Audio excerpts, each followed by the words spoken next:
Assalamualaikum warahmatullahi wabarakatuh. Waalaikumsalam warahmatullahi wabarakatuh. Perkenalkan, nama saya Fitra Ferdiansyah dari Universitas Indra Prasta. Oke, Ingin memberi pertanyaan kepada Ibu. iya, silakan. Dimulai ya Bu dari pertanyaan pertama. Oke.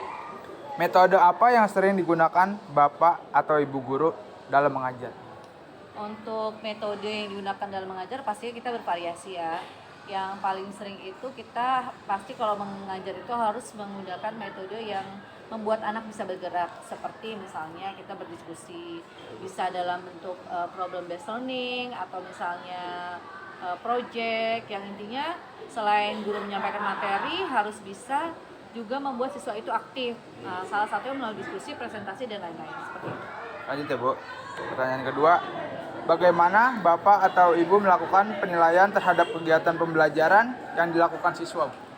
Penilaian yang kita lakukan tentunya harus melalui berbagai aspek, dari mulai penilaian yang sifatnya pengetahuan, kognitif ataupun juga afektif dan juga keterampilan. Jadi bagaimana siswa bersikap, kemudian bagaimana nilai pengetahuan, semua aspek itu kita nilai seperti itu. Lanjut ya Bu. Ya. Apakah kepala sekolah juga menilai kerja guru secara rutin Bu? Sudah pasti, karena setiap semester, jadi setahun itu 2 kali kita ada kegiatan supervisi. Dalam kegiatan supervisi itu, kepala sekolah memberikan penilaian terhadap guru-guru dalam proses pembelajaran. Pertanyaan terakhir ya Bu. Oke. Apakah ada trik khusus yang dilakukan oleh guru-guru untuk meningkatkan kualitas mengajar Bu? Pastinya kalau untuk meningkatkan kualitas pembelajaran, guru itu harus mengikuti berbagai macam pelatihan. Kemudian mengupgrade kemampuannya melalui berbagai macam media yang sekarang tentunya semakin berkembang ya. Iya, Bu. Bisa mempelajari lewat medsos, YouTube, atau mungkin mengikuti berbagai pelatihan yang disiapkan oleh pemerintah maupun secara mandiri. Seperti itu. Oke Bu, mungkin itu saja yang Cukup ya, yang terima ditanyakan. kasih. Terima kasih ya Bu. Sama-sama.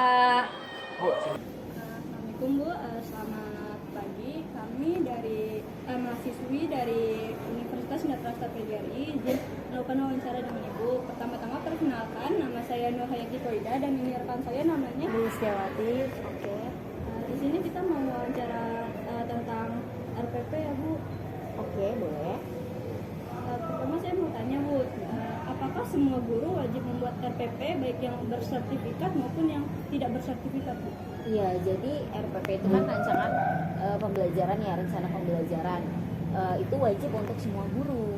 Gitu. Jadi sebelum mengajar, guru itu wajib membuat rencana pembelajaran tadi. Gitu. Jadi itu wajib.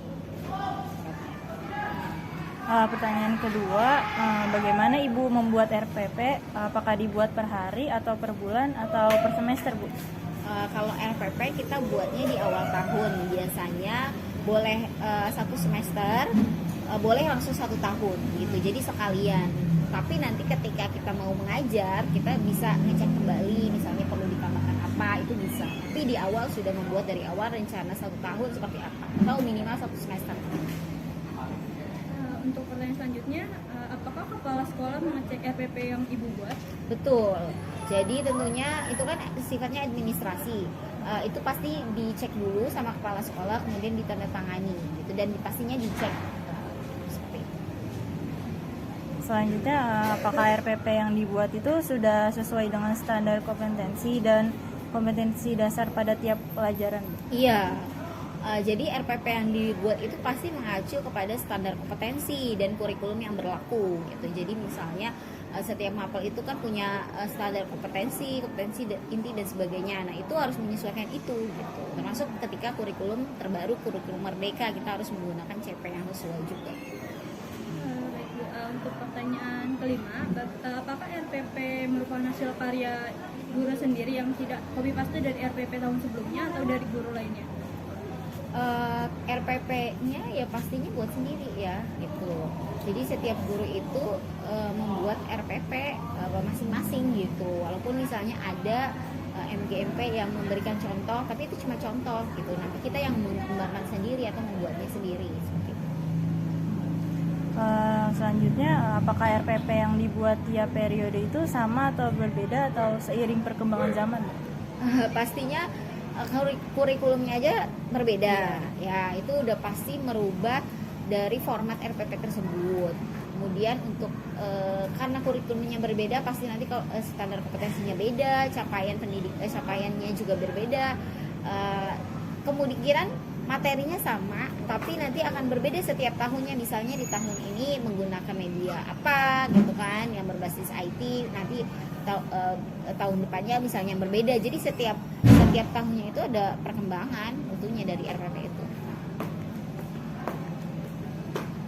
Untuk pertanyaan selanjutnya, apakah RPP yang dibuat mempertimbangkan perbedaan karakteristik siswanya, Bu? Iya, untuk kurikulum Merdeka kita wajib menggunakan pembelajaran yang berdiferensiasi. Nah, berdiferensiasi itu kan berarti berbeda-beda setiap muridnya. Setiap murid punya karakteristik sendiri. Maju aja. Iya, lewat aja, Bu. Iya. Ya. Tadi ya, Kemudian pertanyaan selanjutnya itu, apakah RPP yang dibuat nantinya mempertimbangkan setiap perbedaan karakteristik siswa, Bu? Iya, tentunya untuk setiap RPP itu kita yang saat ini kurikulum Merdeka harus ada pembelajaran yang berdiferensiasi. Berdiferensiasi itu artinya kita memberikan kepada murid sesuai bakat minatnya masing-masing. Nah, itu karakteristik mereka itu harus kita layani, kita berikan hak-haknya, dan tentunya itu berbeda. Selanjutnya, pada proses pembelajaran, apakah Ibu membedakan pemberian tugas atau soal sesuai dengan kemampuan belajar siswanya? Jadi perbedaannya ada tentunya ya, karena tadi kita harus mengenal dulu murid-murid kita seperti apa melalui tes diagnostik gitu ya. Kemudian kita harus tahu mereka level pengetahuan sampai mana. Kemudian gak cuma dari kognitifnya, tapi kita juga harus tahu gaya belajarnya dan sebagainya. Nah, itu kita bedakan juga dalam soalnya. Jadi kita nggak bisa memberikan tugas yang sama kepada seluruh siswa.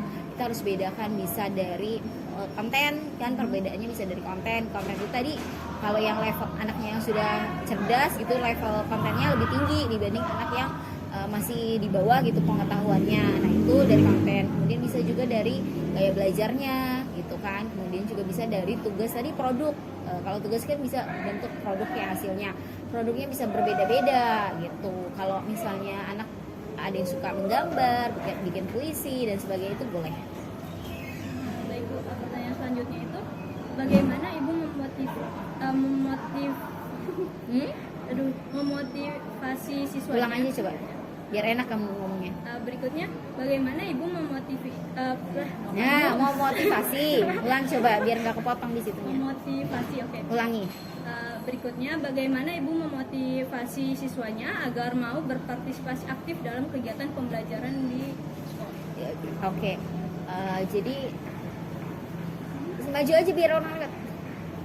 Ya.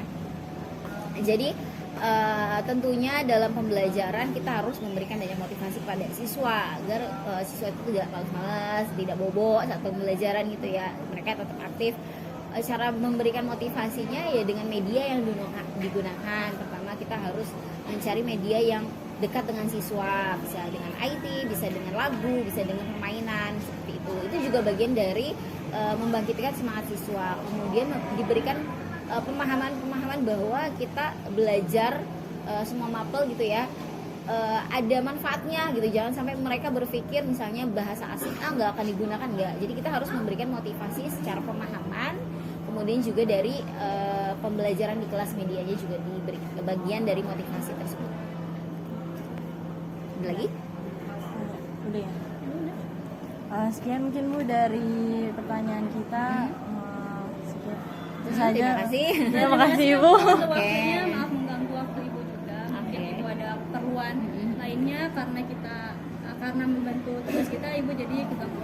Oh enggak apa-apa. Terima kasih juga sudah mau mewawancarai saya. Mungkin kalau ada kesalahan mohon dimaafkan ya. Kalau misalnya kurang jelas. Ini aja. Terima kasih.